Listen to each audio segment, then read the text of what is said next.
Hey everyone, so I'm hopping on because I wanted to do a quick video just basically to share some updates on basically my experience with what's going on with me with POTS.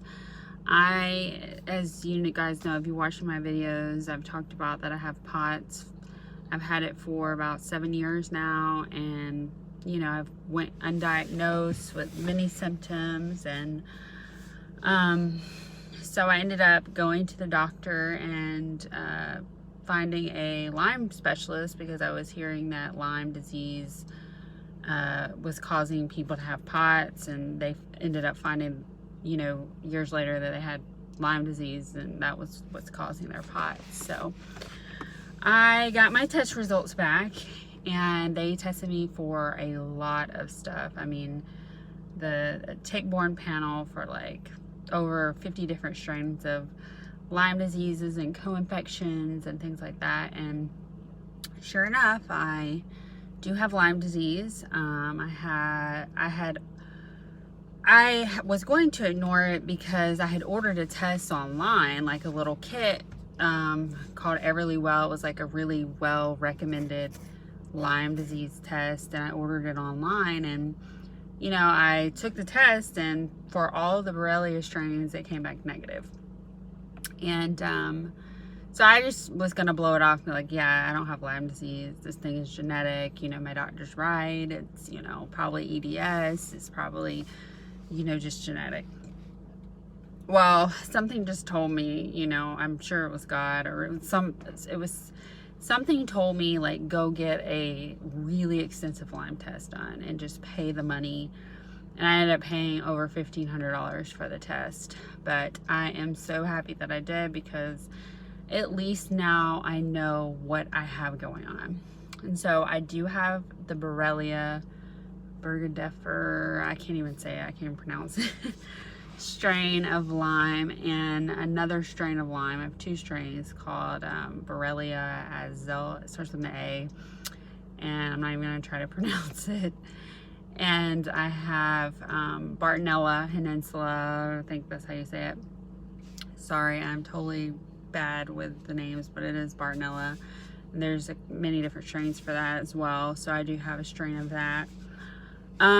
Learning that you can get some of these co-infections from mosquitoes and fleas if you have a pet, or just if you're around dogs or outside. I mean, like, everybody gets bit by things at some point in their life. So you got to watch out for your vectors, that's for sure. And I'm learning that, and now I'm very cautious of, when I'm outside, I always wear protection. I always wear sprays that are natural that keep ticks down. So it's important to be aware of these things. And I just kind of wanted to come on and share. I'm actually doing some treatments now for Lyme.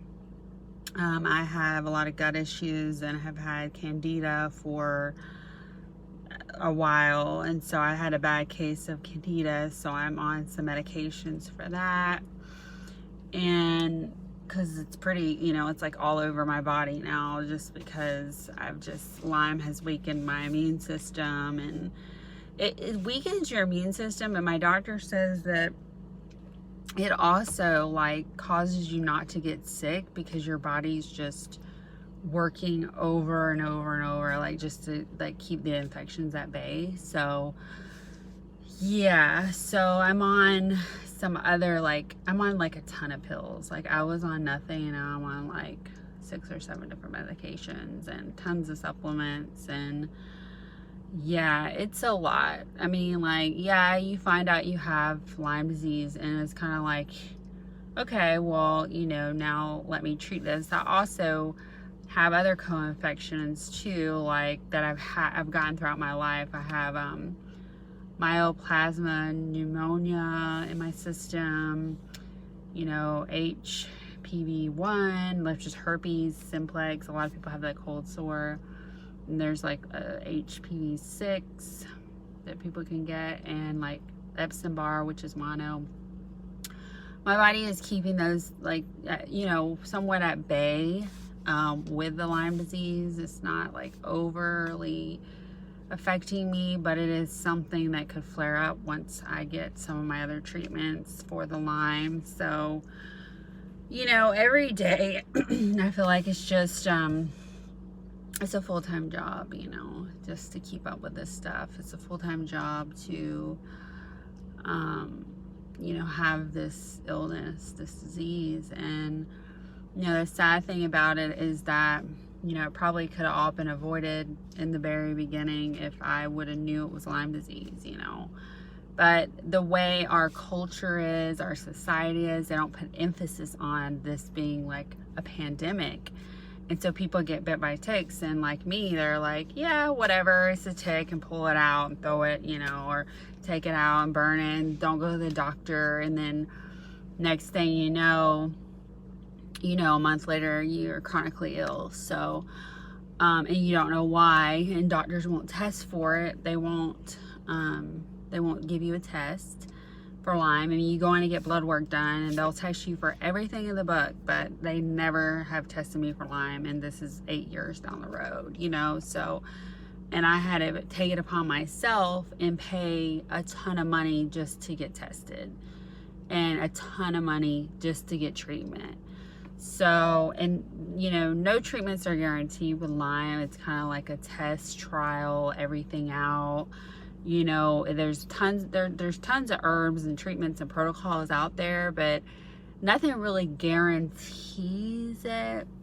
You know, people promise that, yeah, this will work, that'll work, but you know, it's kind of like you just don't know if it's gonna work. I mean, you do the best you can to get better, but at least you can, like, if you know what's wrong with you, you know what you have going on, like you need, like where I went, I got a full test for everything. I mean, I got a ton of stuff, like hormones and how my organs are functioning, and you know, my vitamin levels, you know, like they test your gut, they Candida. I mean, they just test everything that they can test to try to get to the root cause of what might possibly be going on with you. So I think that is like definitely a start. Like, yeah, I mean,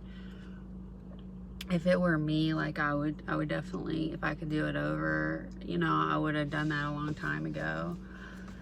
But you know, I just wanted to come on here and tell people that, you know, you're not alone. You're not the only one going through POTS or Lyme disease or whatever. You know, I have a small child, and you know, I was also in school. I'm taking off to, you know, do these treatments for a little while, just so I can see if my body will just kick back and just, you know, fight this thing off, or, you know, at least progress to get better, and focus on, you know, me and trying to heal and trying to get better, you know.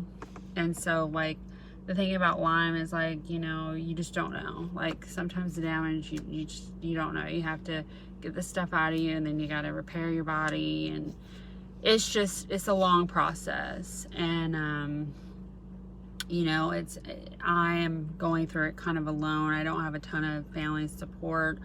I have found some support groups. Like, I would definitely recommend that if you're sick and you're in bed and you're home and you're hurting, or you're, you know, trying to get this stuff out, and you know, you can't go to a meeting, you can hop on Zoom and do a meeting.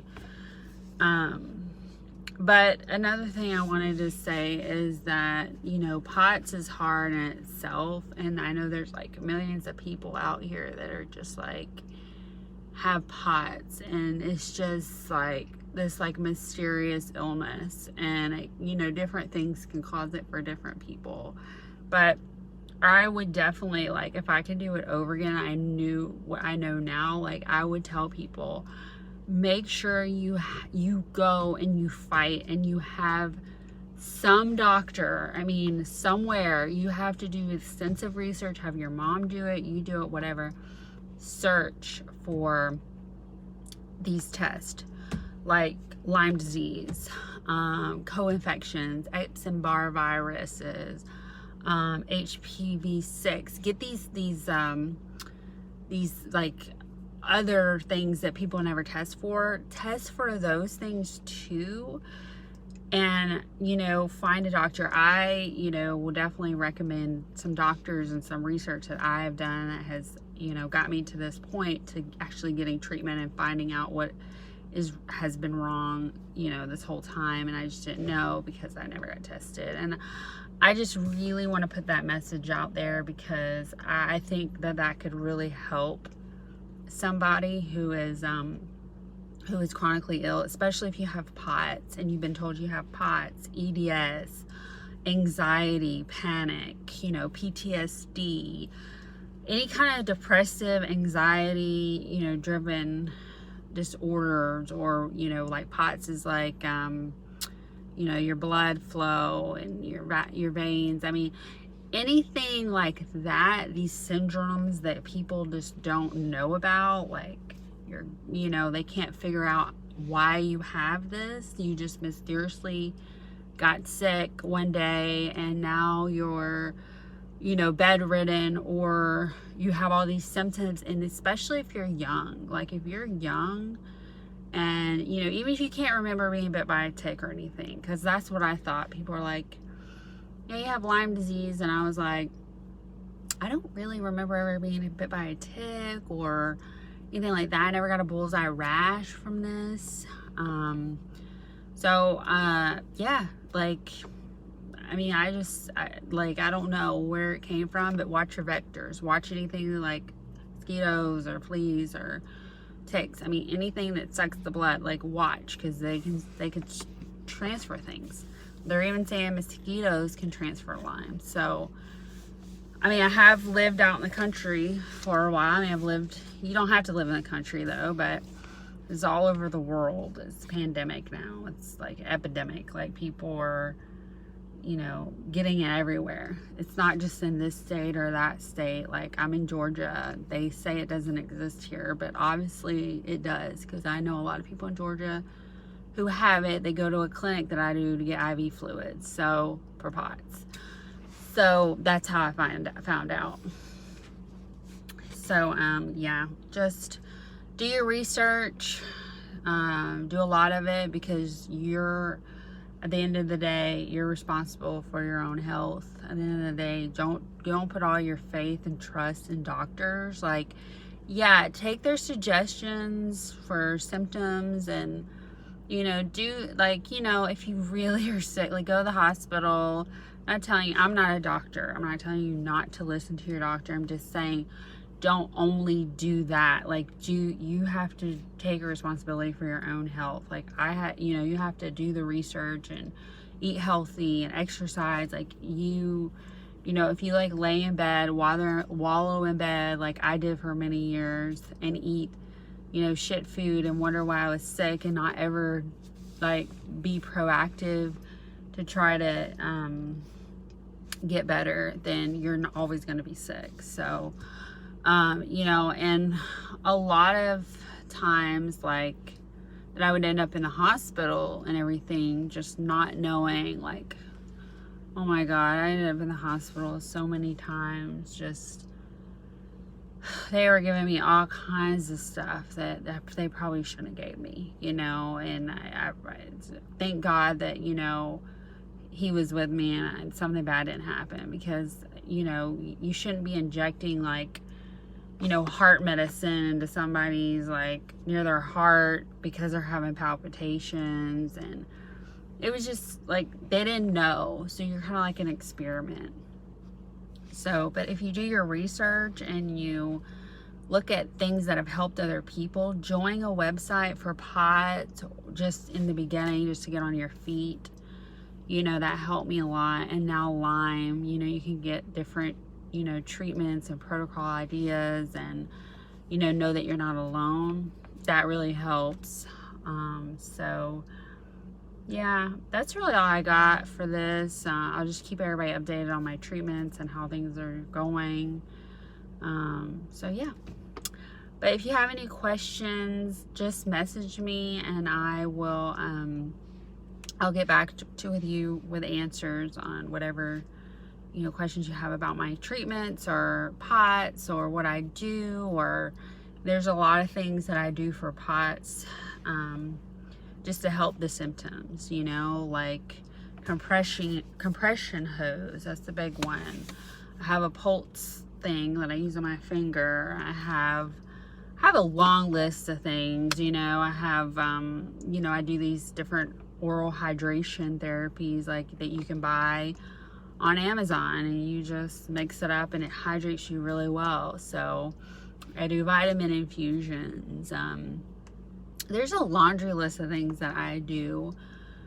Infrared sauna. I mean, there's so many things that can help you with POTS, and you can do a lot of these treatments at home. Like a lot of my treatments that I've found that have been most helpful have not been prescription medications as much as like, other things that have helped me. I mean, I've been going like 6-7 years with Lyme disease and stuff like that, all kinds of stuff going on for like 7 years, and just I've been sick sometimes, but I managed to eat right and do these other home things at home, maintaining, and I wasn't affected as bad as some people might be. Like I mean I was affected bad, but it wasn't like they said on my test. Like a lot of my hormones were good. I mean, my organs are still good. So, I mean, it could be a lot worse if you don't, if I didn't take care of myself during that time. So, and still today. So, yes, message me if you want ideas on things that help manage symptoms with POTS at home, medications that I've taken, or just anything that you think might help you. I would be more than happy to give that. And God is a big factor for me in all of this. Without his help, I would not be here. I know that I would not be doing what I'm doing now, and have the knowledge that I have, or even just be as strong as I've been, especially being alone with a son and not having like a ton of friends because of being ill and not feeling well, or just not wanting to be around people and be sociable. So that's another thing. I'm not trying to say you be religious or anything like that, but I'm just trying to say that you need something, and for me it's God to walk with me through this, and you just got to know that you're not alone, and that he's with you, and that you can fight through this with the help of God. And if you don't believe in God or whatever, higher power or just anything other than yourself is better than nothing at all, and doing this completely alone. So yeah, so message me and I will talk to you guys later. Bye.